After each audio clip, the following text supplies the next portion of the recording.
If every Left 4 Dead special infected suddenly appeared in the real world, what are your chances of surviving? Let's rank them from best chance to absolute nightmare. Spitter. Survivability? High. The spitter launches globs of highly corrosive acid that eat through flesh and bone like it's nothing. Sounds terrifying, right? But here's the reality. She's one of the easiest to survive. First off, she's slow. She can't chase you down, can't corner you effectively, and she's about as durable as wet paper. One solid hit and she's done. Second, she's loud. That grotesque, hacking, gurgling sound she makes, you'd hear her from down the block. You'd have plenty of warning. The acid itself is dangerous, sure. If it hits you directly, you're looking at severe chemical burns, possibly down to the bone. But here's the thing. It's a projectile. It has to travel. You can see it coming, and more importantly, you can see where it lands. The acid pools on the ground and spreads, but it doesn't chase you. As long as you're paying attention and not standing still like an idiot, you can sidestep, back up, or just move to literally any other spot. The only way a spitter kills you is if you're trapped in a corner with nowhere to go, or if you're so panicked you freeze up. In an open area with even a little awareness, you're walking away from this encounter. Just don't underestimate the acid. If it does hit you, you need medical attention immediately, or you're looking at infection, tissue death, and possibly losing a limb. But compared to everything else on this list, the spitter is your best case scenario. D tier. Boomer. Survivability, medium to high. The boomer is gross, slow, and pathetically fragile. In a straight one-on-one, you'd probably win. It waddles toward you like an overstuffed balloon, making disgusting gurgling sounds, and one solid shove or hit would make it pop like a water balloon filled with rotten milk. The problem isn't the boomer itself, it's what happens when you engage with it. That bile it sprays isn't just disgusting, it's blinding. In real life, getting that acidic, rotten fluid in your eyes would be agonizing. You'd be clawing at your face, unable to see, completely disoriented. And that's when things go wrong. Because the bile also acts as a beacon for hordes. Suddenly, you're blind, stumbling around, and dozens of regular infected are sprinting toward you because you smell like dinner. On top of that, if the boomer explodes near you, and it will, because that's what happens when they die, the shockwave and spray could knock you off your feet or cause you to panic and fall. You could hit your head, break a bone, or just be so covered in bile that you can't function. But here's your advantage. The boomer is slow. You can see it coming from a mile away. It can't chase you, can't corner you, and if you have any kind of weapon, or even just good situational awareness, you can take it out from a distance. A rock, a bottle, anything thrown hard enough would do the job. The key is staying calm and keeping your distance. If you can do that, you survive. If you panic and let it get close, you're in real trouble. Not because the boomer will kill you directly, but because you'll be vulnerable to everything else that shows up after. C tier. Jockey. Survivability, medium. The Jockey is small, fast, and absolutely horrifying in the most disturbing way possible. It doesn't just attack you, it rides you.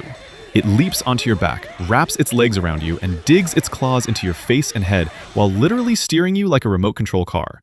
In real life, this would be a psychological nightmare on top of a physical one. Those claws would tear through skin, gouge your eyes, rip your scalp. The weight, probably 80 to 100 pounds of thrashing, screeching infected, would throw off your balance completely. You'd be stumbling, flailing, unable to see or think clearly. And here's the worst part. It steers you toward danger. Fire, cliffs, other infected, water where you drown. It's not trying to kill you directly. It's trying to get you killed by your environment.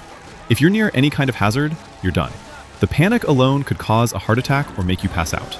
Now, the good news. The Jockey is fragile. If you can keep your cool, and that's a massive if, you might be able to grab it, slam it against a wall, or throw yourself backward onto the ground to crush it. It's not built to take damage. The problem is that when something is on your back clawing at your face, keeping your cool is nearly impossible. You'd need help, and you'd need it fast, within seconds, not minutes. If someone can pull it off you or hit it hard enough to stun it, you might survive with some serious injuries. But if you're alone, your odds drop significantly. B tier. Smoker. Survivability, low. The smoker is a distance killer, and that's what makes it so deadly. That tongue, or whatever that fleshy muscular tentacle is, can shoot out 50, maybe 60 feet and wrap around your neck, torso, or leg before you even know it's there. 1 second you're walking down a street, the next you're being yanked backward at high speed, slamming into walls, cars, debris. The impact alone could break ribs, shatter your skull, or knock you unconscious. And that's before the constriction starts. In real life, that tongue would act like a boa constrictor. It would squeeze, your airway would close, blood flow to your brain would stop. You'd have maybe 10 to 15 seconds of consciousness before you black out, and another minute or two before brain damage sets in. If you're being dragged, you're getting battered the entire time, scraped across pavement, pulled through broken glass, slammed into obstacles. Even if the tongue doesn't kill you directly, the trauma from being dragged could cause internal bleeding, spinal injuries, or a fractured skull. And here's the real nightmare. You probably wouldn't see it coming. The smoker hides. It waits in high places, in shadows, in vents. It's patient. By the time you hear that raspy, wheezing breath, it's already too late. You're caught. Now, if you somehow manage to cut the tongue, maybe you have a knife on you, maybe there's broken glass nearby, you might survive. The smoker itself isn't particularly tough, but cutting through a tongue that's actively constricting you while you're being whipped around and losing oxygen, that's not happening for most people. And even if you do get free, the smoker releases a cloud of toxic smoke when it dies. Breathing that in would cause immediate respiratory distress, coughing, vomiting. Your lungs would burn. You'd be incapacitated. Bottom line, if a smoker targets you and you're alone, you're probably dead. Your only real chance is if someone else is there to shoot it or cut you free within seconds. B tier. Hunter. Survivability, very low. The hunter is a predator in every sense of the word. It lurks in the shadows, patient and silent. And when it finally moves, you're already dead. This thing is built for ambush kills. It can leap 20 to 30 feet through the air from a standing position, launching itself off rooftops, cars, ledges, anywhere with elevation. And when it lands on you, the force is devastating. We're talking about 200 plus pounds of muscle and momentum hitting you at high speed. The impact would shatter your collarbone, crack your ribs, possibly break your neck. You'd be on the ground instantly, pinned under its weight, and those claws would go to work. In real life, claws like that would tear through skin, muscle, and arteries in seconds. You'd be bleeding out before you even understood what happened. The hunter doesn't toy with you. It doesn't growl or hesitate. It just kills. Fast, efficient, brutal. And here's the thing. You wouldn't hear it coming. The hunter is silent. It moves through shadows, crouches on rooftops, blends into the environment. The first sound you'd hear is the screech it makes mid-pounce. And by then, it's already airborne. You'd have maybe half a second to react, and realistically, you wouldn't. Your brain wouldn't process the threat fast enough. By the time you turned your head, it would already be on you. Even if, by some miracle, you saw it coming and tried to dodge, the hunter can adjust and strike again.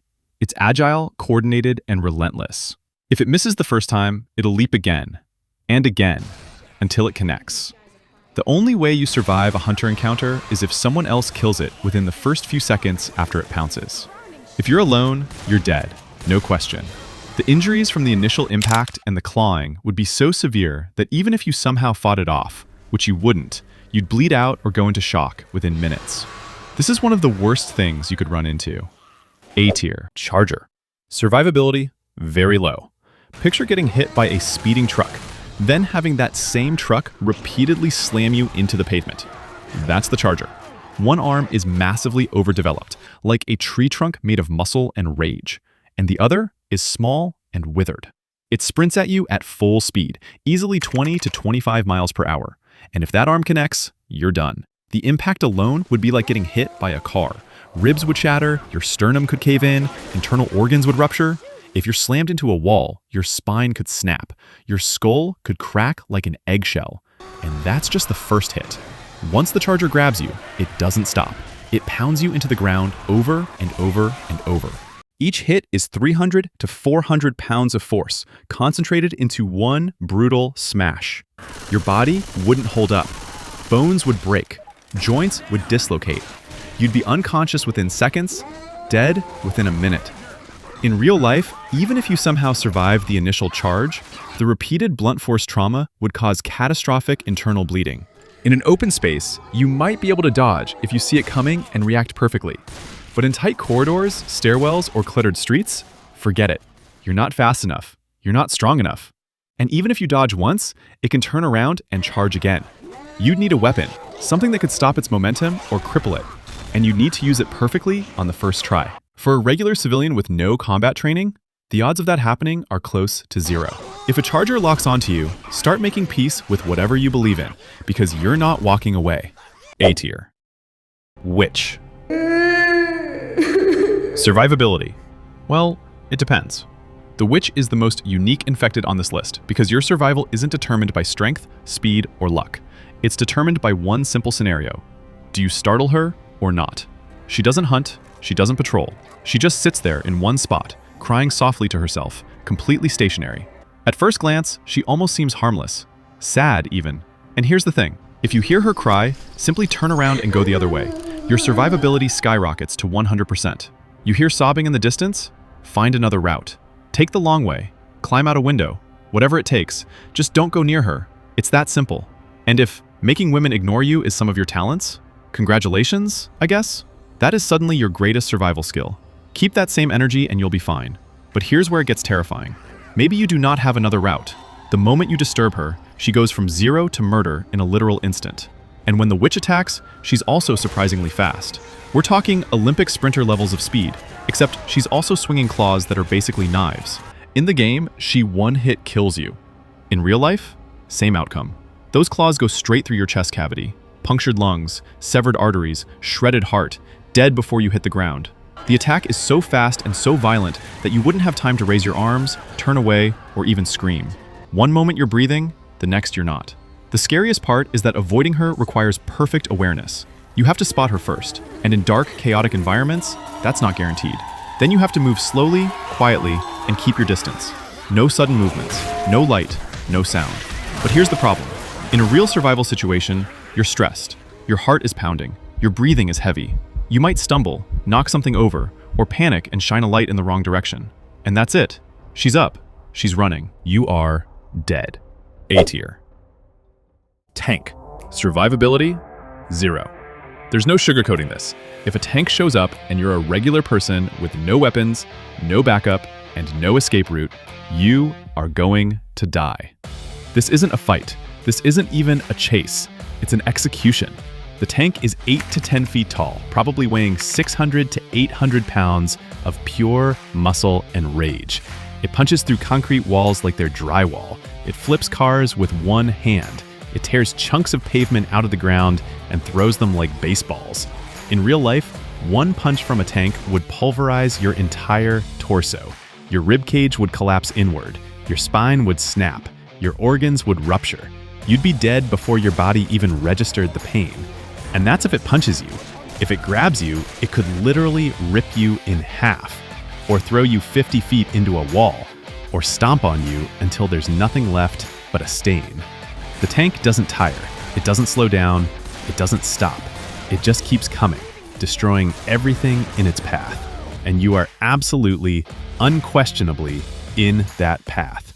In the game, it takes coordinated gunfire from multiple people with high-powered weapons to bring one down. In real life, you'd need explosives, heavy artillery, or a direct hit from a vehicle to even slow it down. A regular person with a baseball bat or a kitchen knife, you might as well be throwing cotton balls. You wouldn't even scratch it. And you can't outrun it either. The tank is surprisingly fast for its size, probably 15 to 20 miles per hour in a full sprint, and it can smash through obstacles while you have to go around them. If you're indoors, it'll collapse the building. If you're outdoors, it'll throw debris until something connects. There is no scenario where you survive a tank encounter on your own. Your only option is to run immediately and hope it gets distracted by something else, or that you can reach a vehicle or a heavily fortified position before it closes the distance. But realistically, if a tank has decided you're the target, you have maybe 10 to 15 seconds before it reaches you. And at that point, it's over. This is the end of the line, the final boss, the thing nightmares are made of. If you see a tank, you don't fight, you don't freeze, you just accept that your survival odds just dropped to 0, and you make peace with that. S tier. How would you fight against these zombies? Write me in the comments. And now that you know how to fight against the special infected, it's time to learn about the uncommon ones. Check out my video to learn more about them. See you there, and if you like the video, feel free to like and subscribe.